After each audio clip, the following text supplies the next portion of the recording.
ça va être un peu différent ce soir et il va falloir qu'on dise merci à Koulsoum Lelibou, gage d'affection, culture matérielle et domaine de l'intime dans les sociétés d'Europe et de l'océan Indien.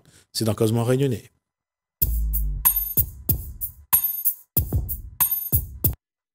Koulsoum Lelibou, bonsoir. Bonsoir Gismi.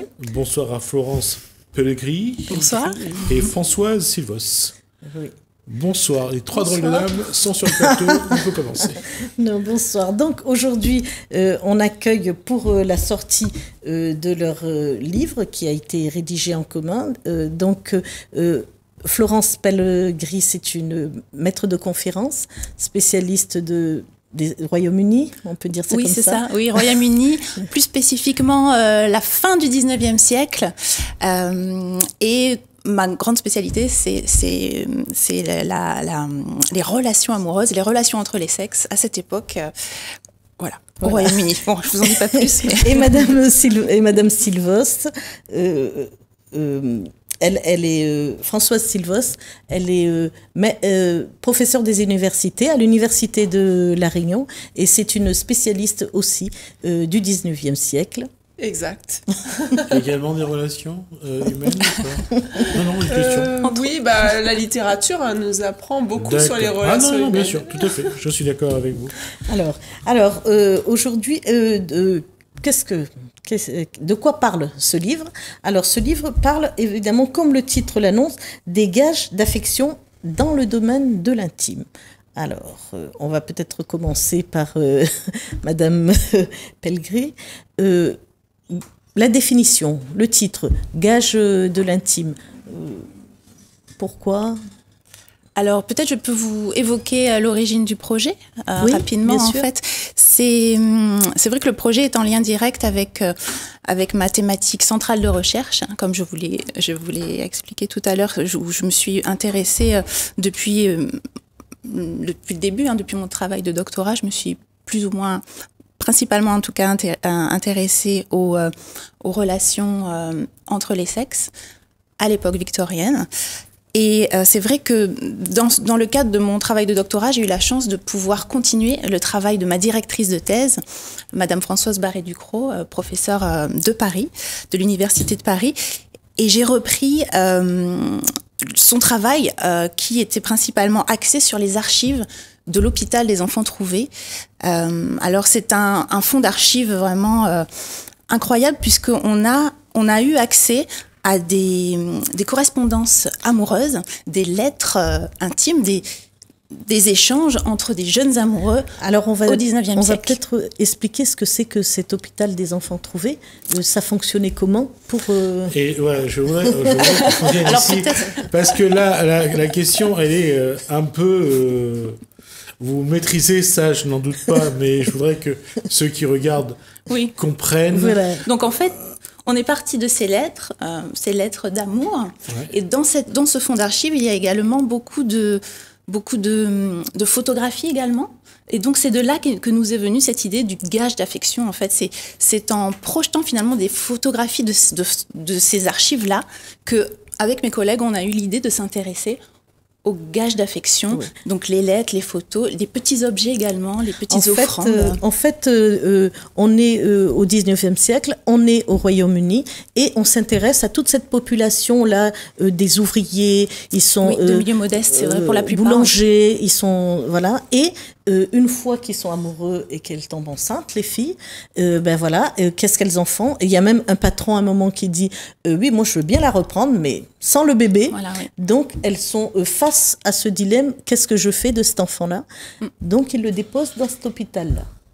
D'accord. La question est de savoir que le contexte social et économique, comme aujourd'hui et comme ça a été de tout temps dans l'histoire du monde, c'est que ça joue ça pèse, ça influe.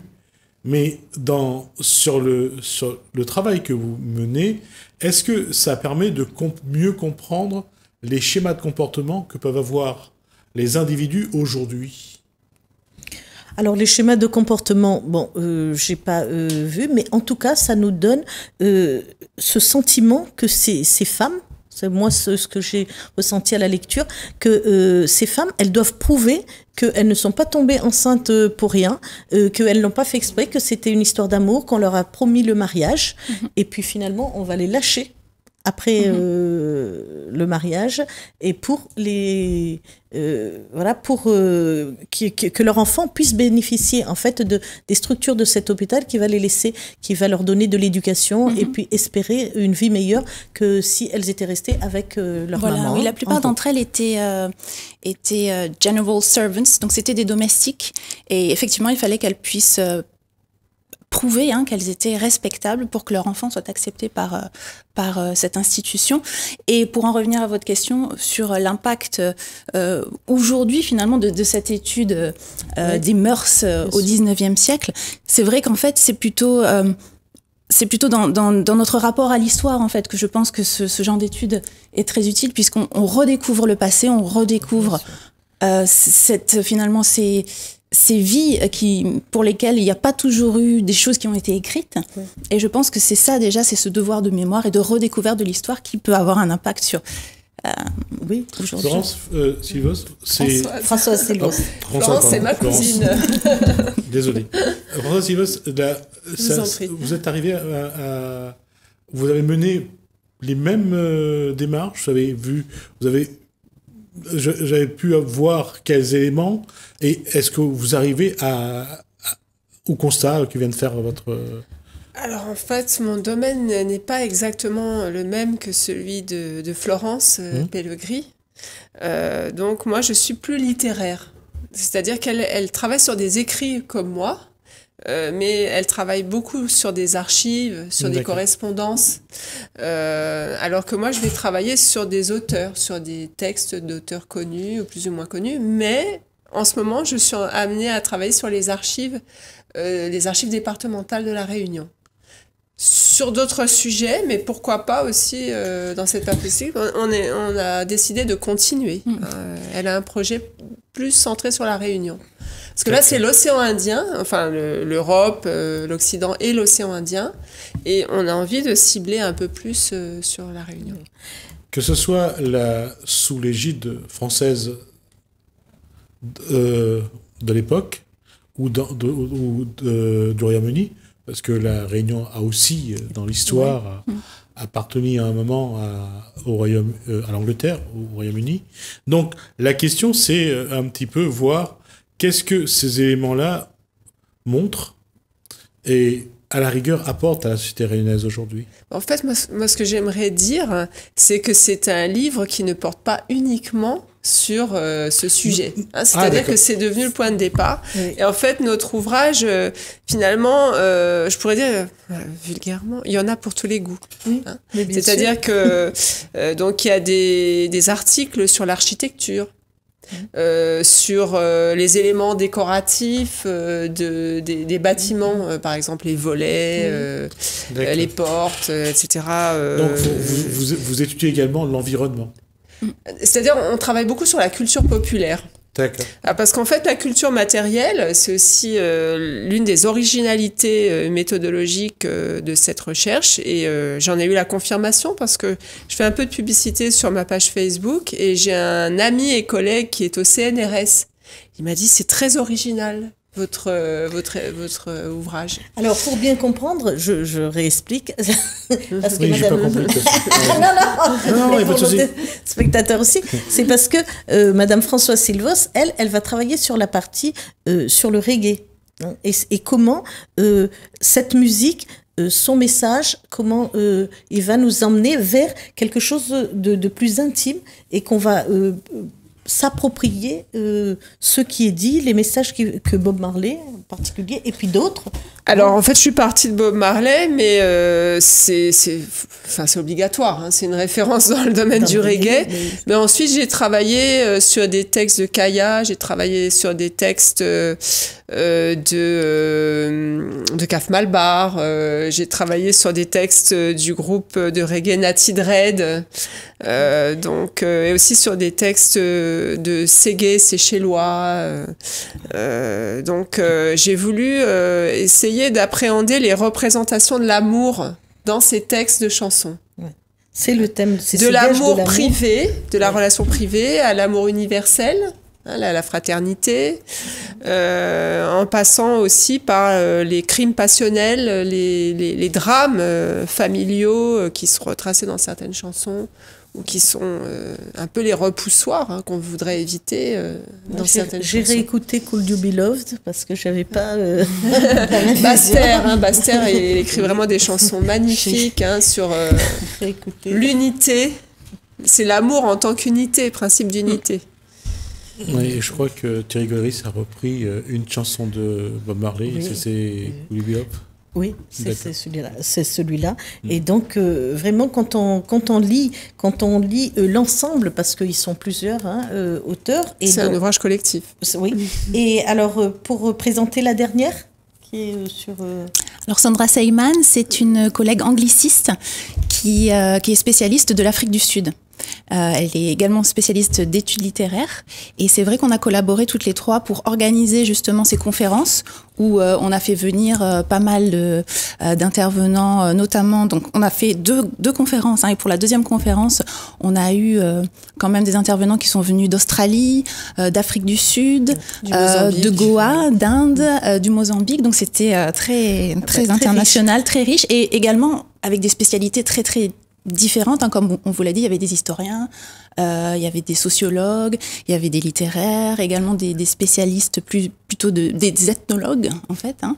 Et, si je peux me permettre, donc c'est un ouvrage de 300 pages avec 17 articles, dont seulement 4 en anglais. Et vous avez des sujets très variés, comme par exemple les masques Makondé. Ça, c'est un article qui nous a donné énormément de travail, parce que quand on a des collaborateurs étrangers, hein, parfois on est obligé de réécrire plusieurs fois l'article pour qu'il soit compréhensible. Mais ça en valait la peine. Il y a des illustrations aussi sur ces masques hein, qui sont magnifiques. Il y a aussi un article sur ce qu'on appelle à La Réunion les saisies, hein, c'est-à-dire les nattes. Avec des messages, hein, les nattes à messages, c'est au Mozambique. C'est au Mozambique, je crois. Oui, c'est pareil, au Mozambique. Et donc on les achète. Et alors moi j'aurais dû en ramener une d'ailleurs. Je ne sais pas si. Donc on fait passer un message aux visiteurs ou à la personne qu'on aime à travers ces. Et alors moi j'étais étonnée, surprise d'apprendre qu'à un moment donné il y a un message: ne pique pas mon mari. Oui. Ne pique pas mon mec. Qu'on affiche dans le salon comme ça. Entre chez moi, mais ne viens pas semer la zizanie dans mon foyer. Voilà. Waouh, je me suis dit quand même. Alors moi, je me suis dit imagine que tu t'affiches ça quand tu reçois tes amis, tu te mets une affiche comme ça. Ouais. C'est. Je pense qu'après, quand on vous écoute, je pense que dans les recherches que vous menez, vous devez découvrir des habitudes chez les différentes populations, différentes communautés, qu'il y a toujours des choses qui nous surprennent, parce qu'on a une façon d'être, et puis on découvre que eux, ils font comme ça, et comme ne pique pas... Oui. Et c'est aussi l'identité, c'est-à-dire par exemple, moi j'ai trouvé, parce que quand je suis arrivée à La Réunion, il y a presque une vingtaine d'années, j'étais quand même choquée par les faits divers, hein, les violences intrafamiliales, etc. Et apparemment aux Seychelles, c'est un peu la même chose. Hein, d'après les chansons que j'ai eu l'occasion d'étudier. Et il y a aussi les contrastes, c'est-à-dire les contrastes entre les auteurs. Par exemple, je me rends compte que le dancehall, c'est quand même un amour beaucoup plus sensuel hein, qui est mis en évidence, notamment à travers les chansons de Kaf Malbar. D'ailleurs, j'ai eu l'occasion de lui en parler. Hein, c'était assez intéressant. Il m'a dit vous n'avez pas vu la chanson la plus salée. Hein, il faut écouter celle-là. Mais il y a des façons beaucoup plus désincarnées, beaucoup plus mystiques dans d'autres, chez d'autres artistes. Ce côté mystique, vous le retrouvez dans cette zone de l'océan Indien, cette zone oui, parce que sud-est plutôt de l'océan Indien. Notamment chez les femmes qui chantent du reggae, hein, par exemple Yeyazel et Natwal Band. C'est vraiment, il y a beaucoup aussi d'hommages à la mère. Hein, c'est l'amour familial, l'amour maternel. Et puis il y a aussi l'image de la femme, parce que quand on regarde cette région de l'Afrique où la femme reste quand même le centre. Société matérielle. Ouais, tu veux c'est ce que dire. j'allais Le dire. potomitan. Oui, quelque chose comme ça. Oui, il y a un article sur les représentations de la femme dans l'océan Indien. À La Réunion, Oui, à La Réunion d'ailleurs. à La Réunion. c'était- Alors, c'est l'article D'Angélique Gigant. Gigant, oui. D'Angélique Gigant. Sur, Elle parle un petit peu des stéréotypes, par exemple, hein, qui formatent un peu l'image de la femme tropicale. Oui, à partir d'archives. Hein, oui, elle cite ses Il y a recherches. aussi des recherches d'une femme donc, qui est spécialiste du droit, Pascal Ducré. Patricia Ducré, pardon, sur les échanges familiaux. À la fin du 19e siècle, au 19e siècle. Là aussi, à partir de correspondances. Oui. Alors, donc, comment communiquent les gens dans une famille à cette époque-là Si on regarde l'histoire du peuplement de la Réunion, la mère des Réunionnaises, c'est une femme, un enfant de Madagascar, c'est Anne Mousse, qui est considérée aujourd'hui comme la mère de tous les Réunionnais et toutes les Réunionnaises. On voit bien que la femme a une place prépondérante malgré tout dans la société. Oui. Il y a cette fameuse Eva aussi, qui Eva est aussi, une reine marronne. Alors c'est la nouvelle genèse du peuplement. Donc c'est là qu'on parle de la forêt du Tapcal, je crois aussi, entre autres. Avec Isabelle Joly aussi. Et là, dans ce qu'elle écrit, Madame Ducré, elle parle de 3 familles rayonnaises, les Villèle, les Sachang et les Berg. Donc, et elle explique comment les relations quand le fils doit aller travailler en métropole.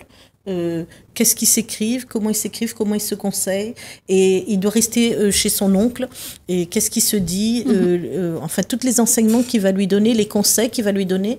Et j'ai trouvé formidable que ces familles donc, ont ouvert leurs lettres intimes, parce que tout ça reste quand même dans l'intimité des familles, et qui les aient ouverts et qui ont permis à des chercheurs.